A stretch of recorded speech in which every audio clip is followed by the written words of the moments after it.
Welcome to Guide Guru. We hope this video helps. You'll start by confirming compatibility and permissions so nothing blocks RAW capture.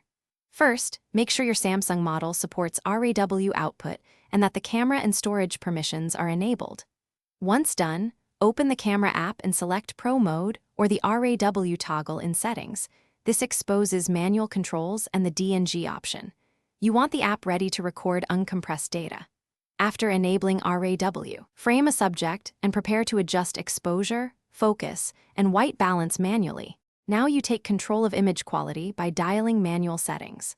Lower ISO to 100/400 to reduce noise, and choose a shutter speed that freezes or blurs motion depending on intent. Use manual focus or precise tap focus to ensure sharpness, and set white balance using presets or Kelvin for accurate color. Keep an eye on the histogram to avoid clipping.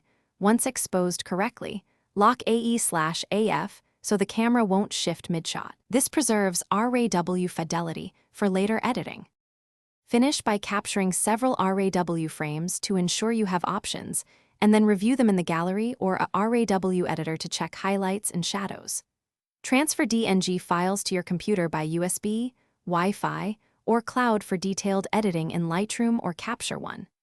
If RAW files don't save, make sure storage isn't full, the app has write permission, and firmware or app updates are installed. Reinstall the camera app if necessary. That troubleshooting tip fixes most save and compatibility issues. Thanks for watching. Consider subscribing if we helped you today.